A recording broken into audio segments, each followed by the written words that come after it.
तो फिल्म की शुरुआत होती है एक छोटी बच्ची लॉरेन से, जो एक एक्ट्रेस है। छोटी ही उम्र में उसने हॉलीवुड में कदम रख लिया था और वो मीट द जॉनसन्स नाम के एक फैमिली शो का हिस्सा थी। उसकी जिंदगी उसकी उम्र के बच्चों से काफी चेंज थी। वो एक लग्जरी लाइफ गुजारती थी और खुश रहती थी। आखिर इसी शो को करते करते वो बड़ी भी हो गई।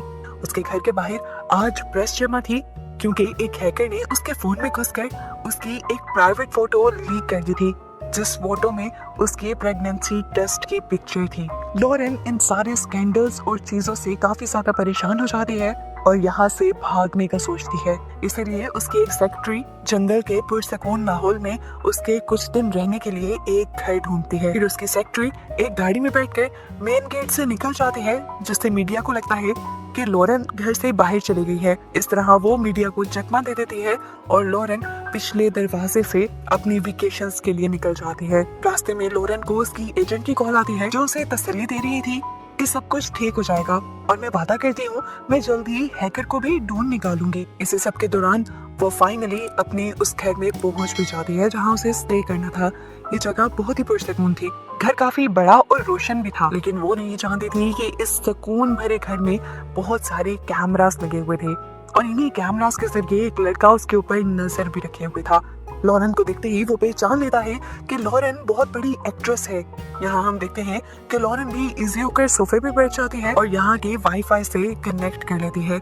हालांकि उसकी असिस्टेंट ने उसे वार्न भी किया था कि बाहर के वाईफाई के साथ बिल्कुल भी कनेक्ट मत करना। ऐसी जगहों का वाईफाई कनेक्ट करने से हैकिंग और भी ज्यादा आसान हो जाती है लोगों के लिए। पर लॉरेन को तो इस सब का ख्याल ही नहीं रहा था।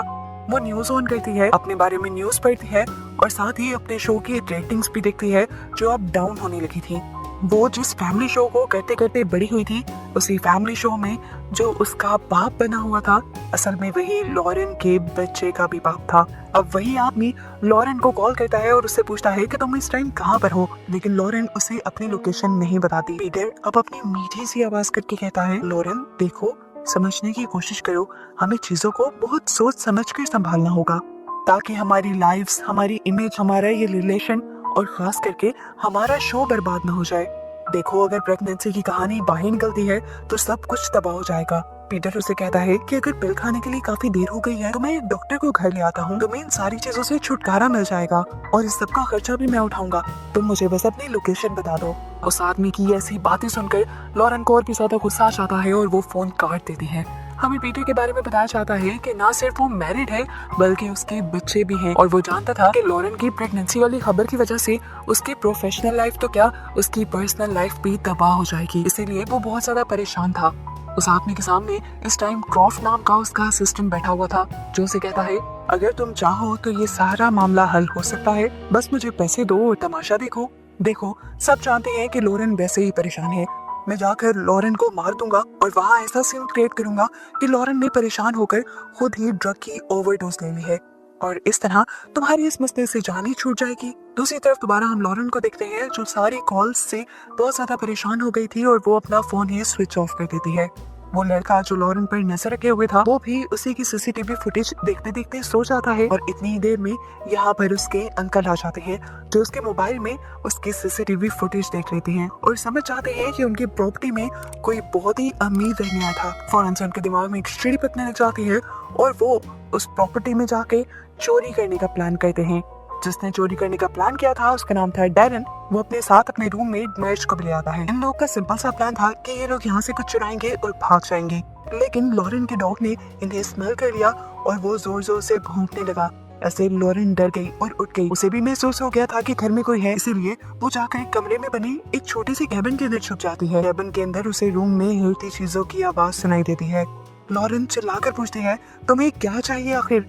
मर्ज उसकी आवाज सुनकर थोड़ा घबरा सा जाता है, पर डैरन उसे कहता है, हमें इससे कोई लेना देना नहीं, बस तुम सामान समेटो और जल्दी चलो यहाँ से। पर मर्ज डैरन की बात नहीं मानता और कहता है, ये लड़की हमें जरूर फंसवाएगी, हमें यहाँ रुककर इसे धमकाना चाहिए और डराना चाहिए। अभी वो लोग ये बात कर ही रहे थे कि यहाँ पर इस प्रॉपर्टी का ओनर आ गया, जो अपने फोन के जरिए लॉरेन पर नजर रख रहा था और उसी के फोन को देखकर तो डैरन और मर्ज यहाँ पर चोरी करने के लिए आए थे। उन्हें वार्न करता है, तुम लोग जो करने आए हो वो मत करो, ये लड़की बहुत मशहूर है। अंदर से दोबारा हमें लॉरेन की डरी हुई आवाज सुनाई देती है और वो कहती है, जो कुछ लेना है ले जाओ, मैं किसी को नहीं बताऊंगी, बस मुझे छोड़ दो।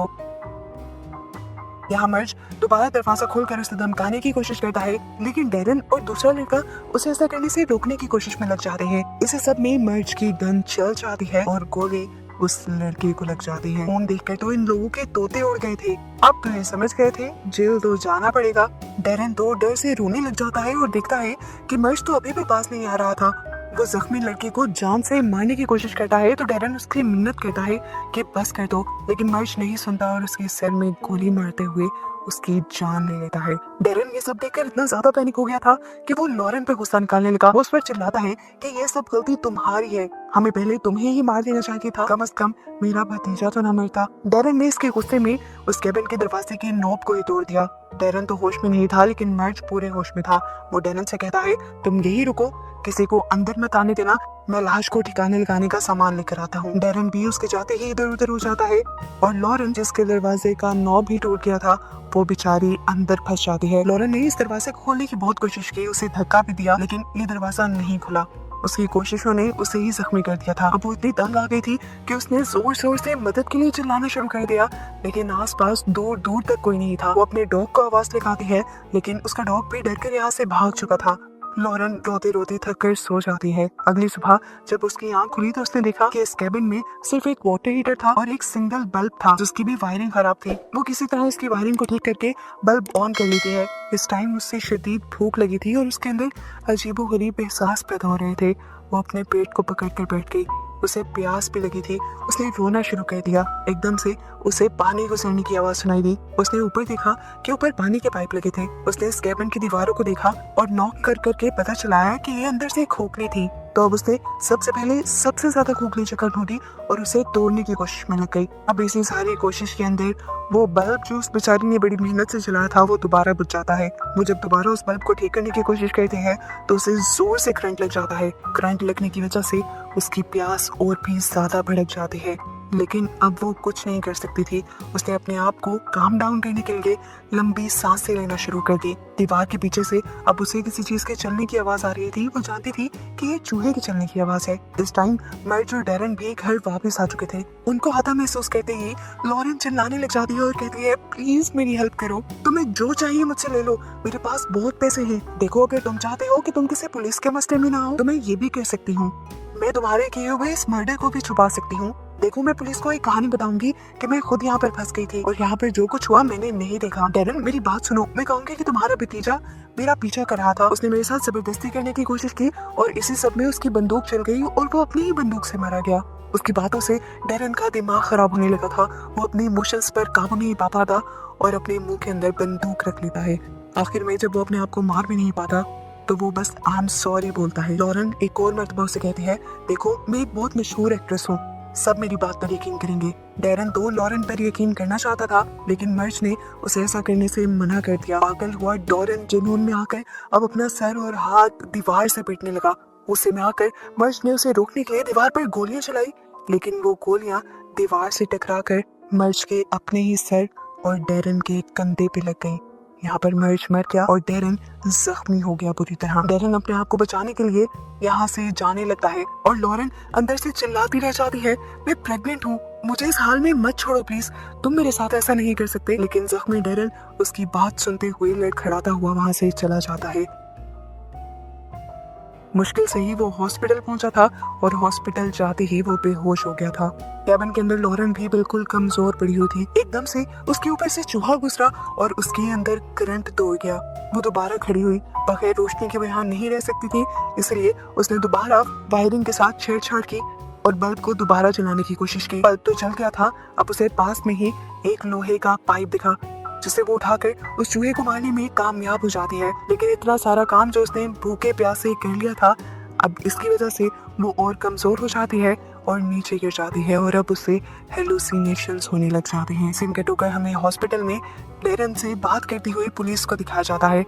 इधर ही डॉक्टर्स ने भी पुलिस को बताया था कि डेरन बेहोशी में किसी प्रेग्नेंट औरत के बारे में बात कर रहा था, लेकिन क्योंकि वो नशे की हालत में है तो उसकी बातों पर यकीन नहीं किया जा सकता। कैबिन के अंदर लॉरेन की हालत अब मरने वाली हो रही थी। प्यास की शिद्दत इतनी ज्यादा बढ़ जाती है कि वो ऊपर से गुजरते हुए पानी के पाइप से निकलने वाले कतरों को चाटना शुरू कर देती है। प्यास उसकी अभी भी नहीं मिटती और वो जमीन चाटने लगती है जहाँ पर पानी गिर रहा था। पानी के चंद कतरों ने ही दोबारा उसे ताकत दे दी थी। उसने अब वही मेटल का पाइप उठाया जिससे उसने चूहे को मारा था और यहाँ पर दीवार तोड़ना शुरू कर दी। और दीवार तोड़ते ही वो और भी ज्यादा डिसअपॉइंट हो जाती है क्योंकि दूसरी तरफ अंदर ईंटों की भी दीवार थी। वो यहाँ से निकल कर इस रास्ते से नहीं जा सकती थी, लेकिन अलबत्ता उसे इस दीवार के अंदर से एक चूहे का घोंसला मिल जाता है और उसकी किस्मत अच्छी कि इस घोंसले के अंदर एक हथौड़ी थी। इसे देखकर वो खुश हो गई, इसके जरिए वो दरवाजा खोल सकती थी। अभी वो यही सोच ही रही थी कि उसके ऊपर एक दूसरी मुसीबत आ गई। ऊपर से जो पानी का पाइप गुजर रहा था वो फट जाता है और यहाँ इस छोटे से कैबिन के अंदर पानी भरने लगता है। दूसरी तरफ अब हम लॉरेन के डॉग को देखते हैं जिसे सड़क पे से एक लड़की ने रेस्क्यू कर लिया था। वो इस क्यूट से डॉग की पिक्चर लेकर इंटरनेट पर पोस्ट कर देती है और कुछ ही देर में जब वो देखती है कि उसके पोस्ट को हजारों लाइक्स आए थे तो उसे कमेंट्स में पता चलता है कि ये डॉग असल में लॉरेन का डॉग था। पुलिस डैरन के घर जाकर उसके बारे में इन्वेस्टिगेशन करने लग जाती है कि आखिर उसे गोली कैसे लगी थी और पुलिस को डैरन के घर पर एक खून से लथपथ शर्ट मिलती है। इधर क्रॉफ्ट की वो बंदा जो लॉरेन के फ्रेंड के लिए लॉरेन को मारने के लिए तैयार था, वो उस औरत की पोस्ट देखते हुए उस औरत को कांटेक्ट करता है और ये पूछने की कोशिश करता है कि आखिर उसे ये डॉग कहाँ पर मिला था। वो उस डॉग की लोकेशन जानने के बदले उसे बहुत बड़ी अमाउंट देने को तैयार था और ये सुनते हुए वो लड़की समझ गई कि यहाँ पर मामला सिर्फ एक डॉग का नहीं बल्कि कुछ और ही है। सीन कट होकर हमें दिखाया जाता है कि डैरन को अब हॉस्पिटल में होश आ गया था। पुलिस उससे इन्वेस्टिगेशन करती है और उसके भतीजे और उसके दोस्त मर्ज के बारे में पूछती है और यहाँ डैरन उन दोनों के बारे में बताने से साफ इनकार कर देता है और कहता है कि मैं उनके बारे में कुछ भी नहीं जानता। जब पुलिस उससे पूछती है फिर तुम पर किसने हमला किया, तो वो कह देता है कि ये गोली मेरी ही गलती से मुझे लगी थी। वो कहता है मैं एक ताला तोड़ने के लिए उसके ऊपर फायर कर रहा था और गोली आकर दोबारा मेरे कंधे पर लग गई। यहाँ पुलिस उसे बता देती है कि पुलिस ने उसके घर की छानबीन की थी जहाँ से उसे खून में लथपथ एक शर्ट मिली थी जिसको अब फोरेंसिक के लिए भेज दिया गया था और पुलिस बताती है कि जल्द ही पता चल जाएगा कि उस शर्ट पर किसका खून है। इधर सीन कट होकर हमें दोबारा लॉरेन को दिखाया गया जिसने उस हथौड़ी का इस्तेमाल शुरू कर दिया था दरवाजे के हिंजेस को तोड़ने के लिए। इसी टाइम पर हमें दूसरी तरफ क्रॉफ्ट को दिखाया गया जो इस टाइम उस वेट के पास पहुंच गया था जिसके पास वो लड़की लॉरेन के डॉग को लेकर गई थी। वो डॉक्टर को पैसे देता है और कहता है कि तुम उस लड़की को अपने क्लिनिक पे बुलाओ।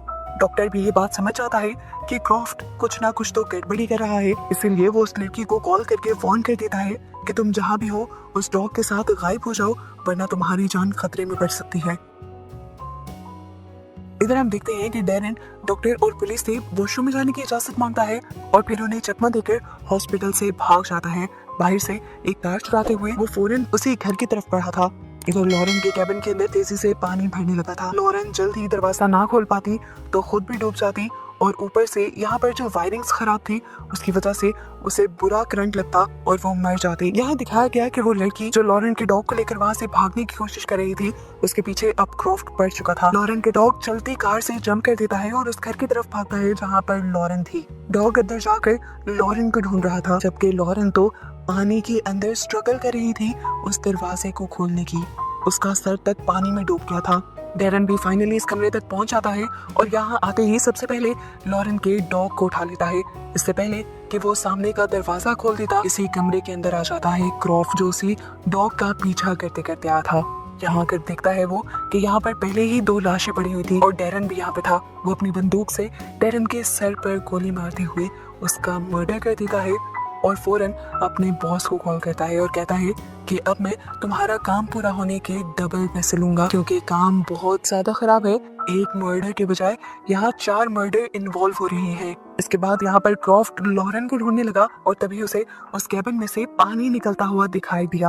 वो बड़े एहतियात से उस कैबिन के पास जाता है उसे चेक करने के लिए कि इसके अंदर है क्या। इतने में ही अंदर से मेहनत करती हुई लॉरेन उस दरवाजे को तोड़ने में कामयाब हो जाती है और दरवाजा एकदम से पानी के प्रेशर के साथ क्रॉफ्ट के ऊपर गिर जाता है। क्रॉफ्ट के ऊपर दरवाजा था और दरवाजे के ऊपर थी लॉरेन। इतनी ही देर में यहाँ पर वो लड़की भी आ जाती है जिसे लॉरेन का डॉग मिला था। वो लॉरेन के डॉग का पीछा करते करते यहाँ पर पहुंची थी और यहाँ का सारा माहौल देखकर तो वो शौक रह गई थी। इस टाइम वो लॉरेन को हाथ देकर खींचती है और मजाक में उससे कहती है शायद आपके बॉडीगार्ड्स को किसी ने मार दिया है। इतनी देर में अब क्रॉफ्ट भी उठ जाता है और अपनी बंदूक तान देता है लॉरेन के ऊपर। दूसरी लड़की क्रॉफ्ट को रोकने की कोशिश करती है और लॉरेन मौका देखते ही यहाँ से भाग जाती है पर वो लड़की इतनी भी ताकतवर नहीं थी कि ज्यादा देर क्रॉफ्ट को रोक सकती। क्रॉफ्ट उसे जोरदार पंच मारता है और बेहोश कर देता है। हम देखते हैं कि लॉरेन भी छुप गई थी। वो इंतजार कर रही थी एक खास मौके का। जैसे ही लॉरेन सामने आया, उसने सही मौका देखते हुए पीछे से मेटल का पाइप जोर से उसके सर पे मारा और क्रॉफ्ट नीचे गिरकर बेहोश हो गया। इस टाइम क्रॉफ्ट का फोन बजा। लॉरेन ने देखा कि उसकी फ्रेंड की कॉल थी। उसने कॉल उठा ली, लेकिन वो कुछ बोली नहीं। पीटर की बातें सुनकर उसे पता चल गया कि पीटर ही वो इंसान था जो उसे मरवाना चाहता था। इधर क्रॉफ्ट दोबारा उठ जाता है और जैसे ही उसका गला पकड़ने की कोशिश करता है तो दोबारा लॉरेन उसके सर पर पाइप मारते हुए उसका सर फाड़ देती है। उसके सर से ऐसे खून के फवारे निकलते हैं कि लॉरेन का पूरा मुंह खून से ढका जाता है। लेकिन खैर आखिर वो बच गई थी। जल्दी पुलिस भी यहाँ आ गई और उन्होंने आते ही लॉरेन को पहचान लिया। बाहर मीडिया वाले भी आ चुके थे। लॉरेन ने इस टाइम अपना फोन मांगा और फिर खुद ही अपने सोशल मीडिया हैंडल पर वो पिक्चर पोस्ट कर दी जिस पिक्चर ने पहले उसका स्कैंडल बनाया था। वो अब उस आदमी को नहीं बचाना चाहती थी जिसने उसे मरवाने की कोशिश की थी। सीन कट होकर अब लॉरेन के दोस्त की तरफ जाते हैं जहां मीडिया वाले उसका स्कैंडल बनाने लगे थे और इसका इंटरव्यू ले रहे थे। वो लॉरेन की पूरी कहानी को झूठ बताता है, लेकिन अब कोई उसकी बात पर बिलीव नहीं करता और पुलिस उसे आकर अरेस्ट भी कर लेती है लॉरेन को मरवाने के इरादे के जुर्म में। आखिर मुजरिम अपने अंजाम तक पहुंचता है और ये मूवी यहीं पर खत्म हो जाती है।